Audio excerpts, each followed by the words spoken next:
I hate to start out on such a sophomoric note, but that is a literal butt crack. Easy Darwin reference is easy. Movie thinks a Breaking Bad reference will buy it some early subconscious goodwill. And you know what? Movie is right. I bought a ticket solely because Walter White was in this shit. And if you've seen this movie, you know why this is still a sin. It's a well-known Hollywood rule that you can't make a Godzilla movie without putting some generic old-timey war footage behind the opening credits. Discount InGen. Ken Watanabe is in this movie, but I'm not sure he's ever really into this movie. Character has a pocket watch that is super important to them, cliché.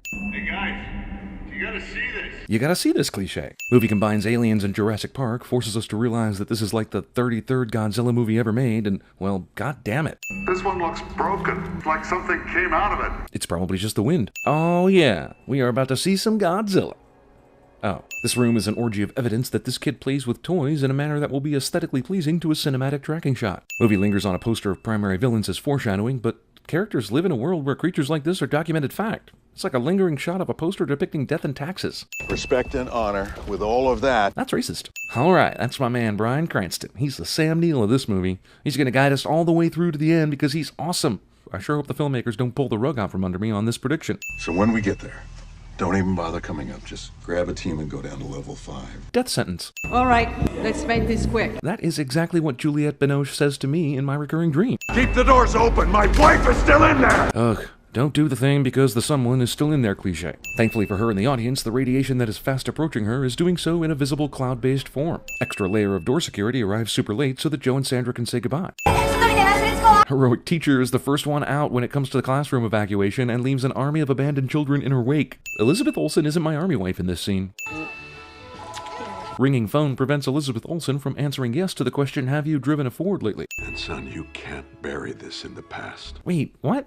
Not only is Ford completely reversing his position after a terrible speech and deciding to help his father, but dude, you are in the US military and you're about to go break the law in Japan. Think about your career. Character pulls his mask off because air is more likely than not to be breathable, cliché.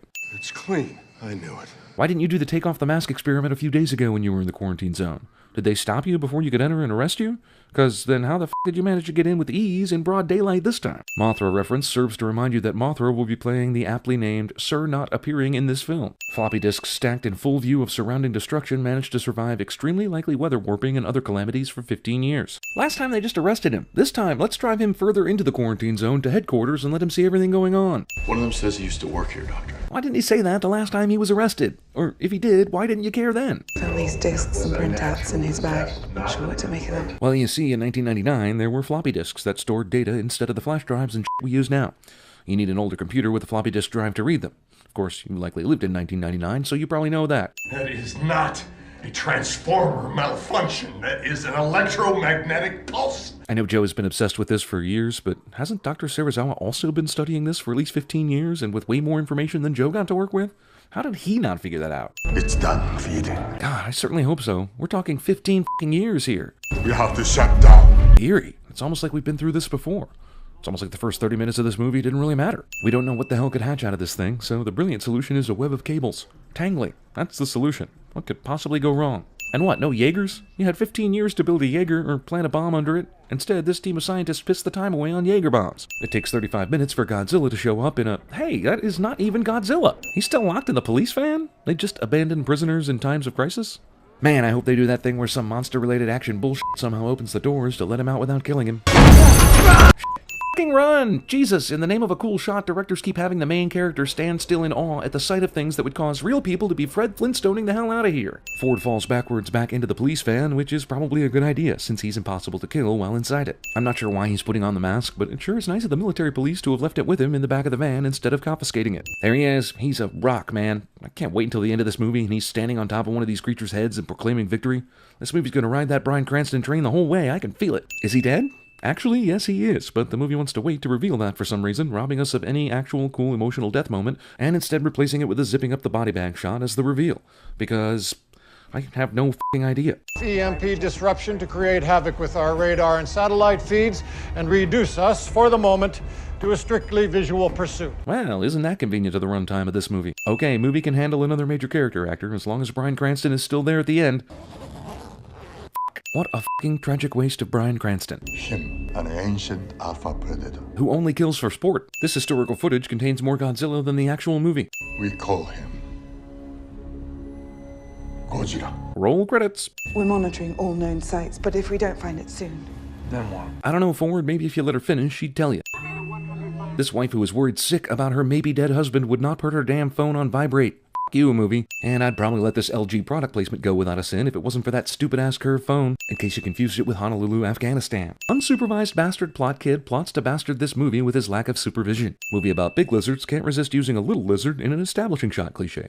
No more secrets. C-Tech astronomy? It actually ends up taking 55 minutes, half the f***ing movie, before Godzilla himself even shows up. And when he finally does, you'll swear for a moment you're actually watching the 1998 Godzilla. Godzilla is polite enough to swim under the ship so that the main character doesn't die too soon, but f*** these other boats. Oh, f*** it, let's throw a dog in peril in here suddenly and randomly. People love that. Godzilla will now be the hero of this story after drowning countless Hawaiians and destroying this city. Muto waits until the lights come on to make any noises or take earth-shattering steps, because this Muto has an excellent sense of dramatic timing. Muto decides not to use its EMP when threatened this time. I mean, why bother? Movie instantly makes itself unavailable for in-flight viewing with Nightmare Airport explosion sequence. Also, main character and current main antagonist Muto and Godzilla all end up at the Hawaii airport at the same damn time, even though the Muto could fly and Ford took a ship and then a helicopter to get there.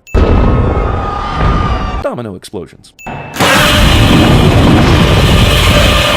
Holy shit, even Liam Neeson just pissed himself. Remove 2 sins. Wait, did you just cut away from the action just as Godzilla showed up? The fuck? Movie cheaps out and puts all the good Godzilla action into a fake TV news broadcast instead of showing it to us regular style. This is what happens when you hire a guy famous for making a movie called Monsters that basically doesn't have any monsters in it, only people. This boy's been separated from his parents. This kid wanders away because Godzilla movie is more interested in generic civilian drama than actual Godzilla stuff. Also, movie suddenly turns into Minority Report. That's the weird twist they put in this Godzilla movie. So ended the saga of the bullshit kid no one ultimately cared about anyway.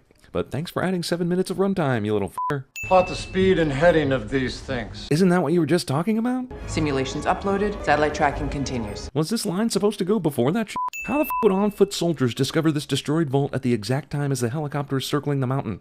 I'll tell you how, because the director had an idea for a cool shot. Okay, so this asshole needs nuclear fuel to survive and now needs to mate with the other Muto, so why Vegas? Why the hell does this creature need to destroy Vegas now? There's nothing for it here, and it could just go around, right?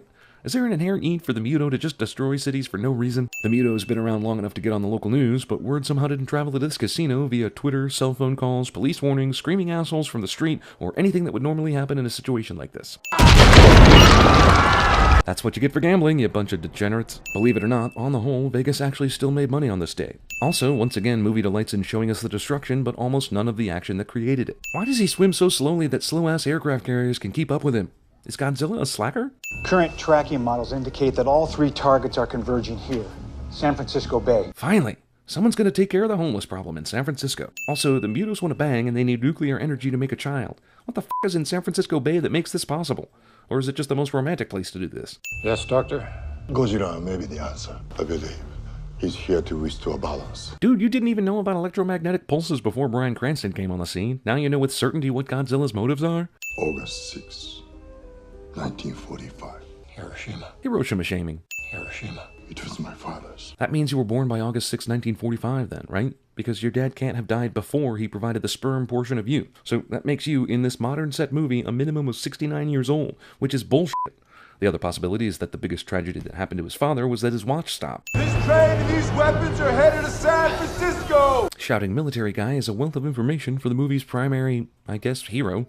He's in the movie a lot, I suppose. Also, what amazing timing that was to get there just as the train stopped and then be able to get on that train back to San Francisco. All action movies must have a pretty girl, regardless of story importance. End of discussion. It's 2014. This TV and these VHS tapes are a sin. I completely agree, sir. Unnecessary agreement confirmation of mandatory orders. I need to know the exact location of the Mutos ASAP. How do you not know this information already? This f***ing thing is filled with radioactive waste, and you have satellites and radar and all sorts of shit. And it's huge. We tried that before. Megatons, not kilotons. Nothing can withstand that blast. I really don't doubt the US military would still think modern bombs would kill these things, but aren't you a little wary that the bomb back then didn't even put a scratch on Godzilla? What the hell is this asshole doing? This is the problem with the needs nuclear waste to survive trait. She has no reason to stalk prey or hide or be a horror movie villain. She should just constantly be moving and looking for that sweet ass. Yeah, like you give a f*** about a train horn. Is it wrong that this makes me horny? We interrupt this Godzilla movie to bring you Stand By Me. You know, this whole idea about luring the Muto to the water by putting the nuclear weapons in the ocean definitely had one flaw. If the weapons are so irresistible, then obviously the Muto would be able to detect and derail the train carrying the weapons before it got to San Francisco. I don't know why they didn't just fly there and get them there faster. Here's your second look at Godzilla in this movie. Yep, he's still useless. It's going to outrun us, sir. Godzilla lets the military tail him for half the Pacific Ocean before finally burning rubber. Unkillable character is unkillable. You gotta love that the Muto left one nuke relatively unharmed despite aiding the entire train the nukes were on. Movie that went out of its way to have the protagonist have to protect a dumb kid puts the protagonist's own dumb kid on a bus so we don't have to worry about him the rest of the film. There's still buses on that bridge. The Golden Gate Bridge is in some sort of danger cliche. San Francisco still hasn't survived the birdemic. Honestly, I've seen this f***ing bridge destroyed in so many movies, I'd be surprised to go to San Francisco in real life and find it actually intact. Lieutenant Brody is the only EOD tech to survive the train attack. Irony. The arrogance of man is thinking nature is in our control. Okay, fine. If you want to preach about this and be the moral center of the movie, that's fine. Just know that you're the dumbass who spent 15 years studying this creature and thought a bunch of cables were going to contain the thing when it hatched, had no weapons ready to kill it, and basically f***ed the Bay Area in ways the Oakland Raiders haven't even dreamed of yet. Oh look, the pretty girl's in arbitrary peril. I am 100% the opposite of surprised. Did you just cut away from the action just as it was getting going again? Goddamn, you are the spitting image of my college ex. I tell you what, music commonly associated with 2001 is a bold choice. And the following skydiving scene is worth knocking a cent off for.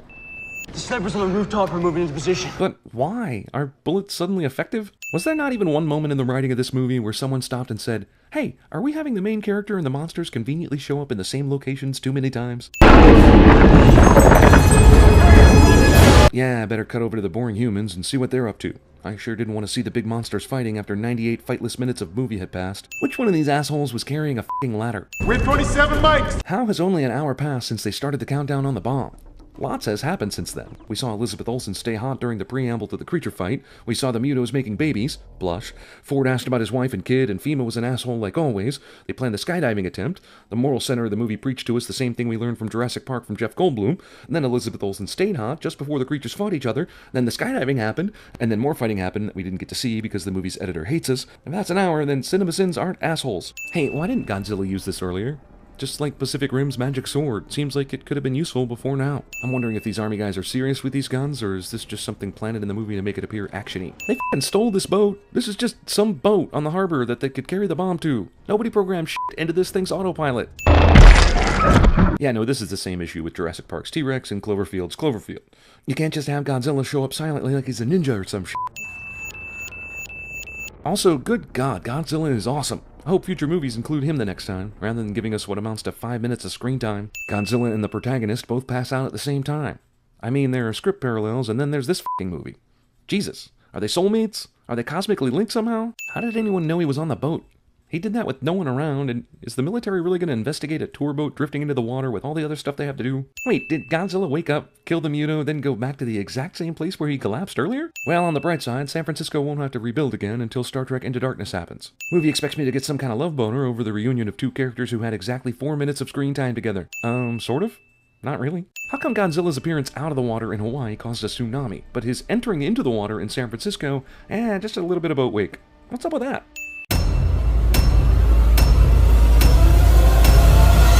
And I have a right to know! I deserve answers!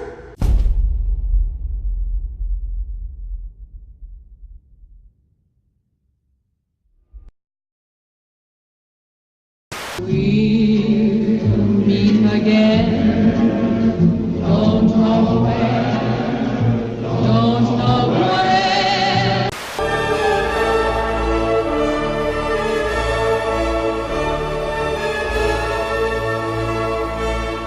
Best guess right now is about 40 miners went down with it. Sure. I mean, they're like 3 years old. Miners, not miners. Spock! Ship out of danger? Yes. Don't grieve, Admiral. The needs of the many outweigh The needs of the few. It's just every time I let him in close, he always tries to drag me back, and I can't put our family through that. Just when I thought I was out, they pulled me back in. Because you, all along, it was you. Calm down. You drove into traffic to keep me from that laundry. Just take a breath, okay? Just listen to yourself. These wild accusations, they could destroy our family. Damn and right. for what shit about family? And told you to keep your damn mouth shut. You stupid bitch. I deserve answers! You want answers? I think I'm entitled. You want answers? I want the truth! You can't handle the truth! My wife died here! I didn't kill my wife! I don't care!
It was my father's. He hid it. In one place he knew he could hide something, his ass. 5 long years he wore this watch. Up his ass. He died of dysentery.